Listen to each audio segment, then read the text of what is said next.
இன்றைய வேதப்பாட நிகழ்ச்சியில் நாம் தொடர்ந்து தியானித்து கொண்டு வருகிறதான நெகேமியாவின் நடபடிகள் புத்தகத்தில் இருக்கிற வாசல்களை குறித்து நாம் தியானித்து கொண்டு வருகிறோம். 12 வாசல்களும் நமக்கு என்ன சத்தியத்தை போதிக்கிறது என்று நாம் தியானிக்கிறோம். தேவ பிள்ளைகளே, இன்றைக்கு 4வது வாசல் பள்ளத்தாக்கின் வாசல் என்று சொல்லப்பட்டிருக்கிறது. இந்த பள்ளத்தாக்கு வாசல் என்று பெயர் வந்ததுக்கான காரணமும் பிற்பாடு இதை கட்டின 2 பேர் நிமித்தமாக அவர்கள் பெயர்கள் வாயிலாக கர்த்தர் நமக்கு கற்றுக் கொடுக்கிற சத்தியம் என்னவென்றும் நாம் தியானிக்க போகிறோம். தேவ பிள்ளைகளே, இதற்கு பள்ளத்தாக்கின் வாசல் என்று பெயர் வந்ததுக்கான காரணம் எருசலேமை சுற்றிலும் மலைகள் இருந்ததாக சங்கீதங்களின் புத்தகம் 125ஆம் சங்கீதம் 2ஆம் வசனத்தில் பர்வதங்கள் எருசலேமை சுற்றிலும் இருக்குமா போல் கர்த்தர் இது முதற்கொண்டு என்றென்றைக்கும் தம்முடைய ஜனத்தை சுற்றிலும் இருக்கிறார்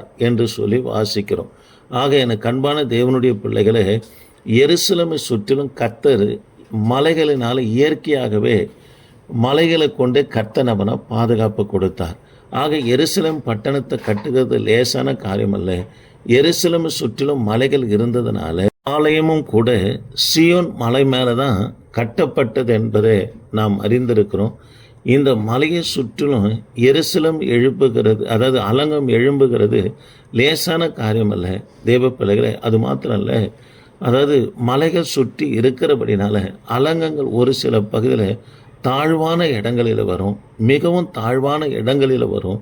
அப்படி வந்த இடத்துக்கு பெயர் தான் பள்ளத்தாக்கின் வாசல் என்று இதற்கு கொடுக்கப்பட்டிருக்கிறது. இந்த வாசல் அதிகமான பள்ளத்தாக்கு தாழ்வான இடத்துல இருக்கிறபடினால இது பள்ளத்தாக்கு வாசல் என்று பெயர் வந்தது. அது மாத்திரம் இல்லை தேவ பிள்ளைகளே, 12 வாசல்களில் பிரதானமான வாசல் எது என்று சொன்னால் இந்த பள்ளத்தாக்கு வாசல் தான்.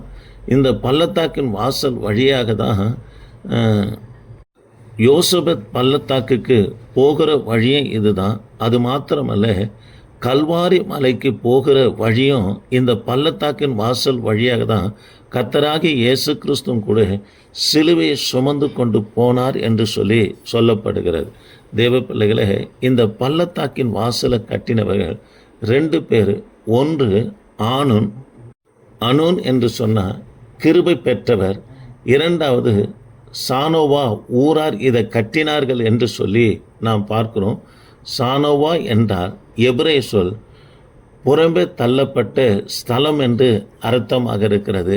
தேவ பிள்ளைகளே, இந்த பிரதான வாசலை யாரை கொண்டு கர்த்தர் கற்றார் என்று சொன்னால் இந்த சானோவா இதை குறித்து நாம் ஒரு பின்னணி அறிந்து கொள்ளும்படியா அடியேன் விரும்புகிறேன்.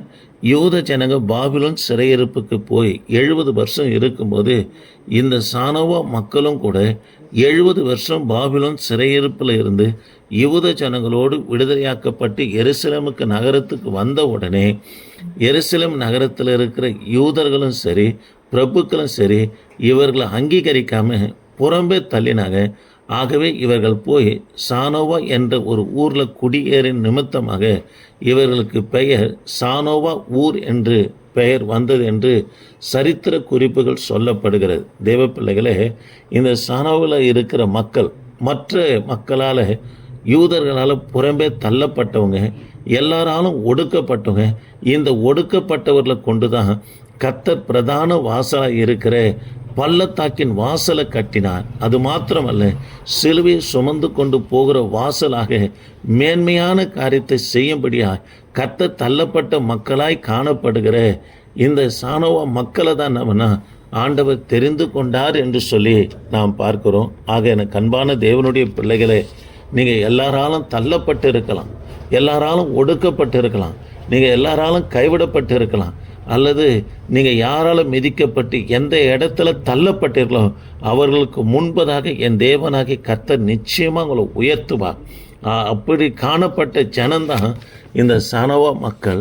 தேவ பிள்ளைகளே, இந்த வாசல் நமக்கு என்ன போதிக்கிறது என்று சொன்னால் கர்த்தருடைய கண்கள் உங்கள் மேலே பதிய வைக்கப்பட்டு இருக்குதுங்க. மனுஷன் பார்க்குற என்று கவலைப்பட வேணாம். நீங்கள் நெருக்கப்படுறீங்களா, தள்ளப்பட்டீங்களா, மனுஷனால் அதாவது உதாசீனமாக எண்ணப்பட்டீங்களா, இந்த பிரதானமான வாசலை கட்டும்படியாக இந்த ஜனங்களை கர்த்தர் தெரிந்து கொண்டார் என்று சொல்லி பார்க்கிறோம். தெய்வ பிள்ளைகளே, பயப்படாதீங்க. கர்த்தர் உங்களோடு கூட இருக்கிறார். யார் உங்களை தள்ளினாலும் யார் ஒதுக்கினாலும் ஆனோன் என்று சொன்னார் கிருபை பெற்ற கர்த்தர் உங்களுக்கு கிருபை தருவார். யாருக்கு முன்பாக தள்ளப்பட்டு மிதிக்கப்பட்டீர்களோ அவர்களுக்கு முன்பதாக உங்கள் சந்ததியும் உங்கள் ஊழியத்தையும் உங்களையும் கர்த்தர் தலை நிமிர செய்கிற தேவனாக இருக்கிறார். சங்கீதத்தில் கூட வாசிக்கிறோம், 23ஆம் சங்கீதத்தில் உங்கள் சத்துருக்களுக்கு முன்பதாக உங்களுக்கு ஒரு பந்தி ஆயத்தப்படுத்தி உன் தலை எண்ணெயால் அபிஷேகம் பண்ணுவேன் என்று கர்த்தர் சொல்லுகிறார். ஆக எனக்கு அன்பான கர்த்தருடைய பிள்ளைகளை, சத்துருக்களுக்கு முன்பதாக தாங்க கர்த்தர் உங்களை உயர்த்துவார். சவுலால் எந்த அளவுக்கு தாவீது நெருக்கப்பட்டாரோ தள்ளப்பட்டாரோ அவர்களுக்கு முன்பதாக தான் அந்த சந்ததி பென்யமீன் கோத்திரத்துக்கு முன்பதாக தான் தாவீதை கர்த்தர் உயர்த்தினார். ஆகவே உங்களை யார் தள்ளினாலும் கர்த்தர் ஒருபோதும் மறக்க மாட்டார். இந்த வார்த்தை கேட்கிற தேவனுடைய பிள்ளைங்க சப்ஸ்கிரைபர் பண்ணுங்கள். கர்த்தர் உங்களை ஆஸ்வதிப்பார். ஆமேன். Praise the Lord.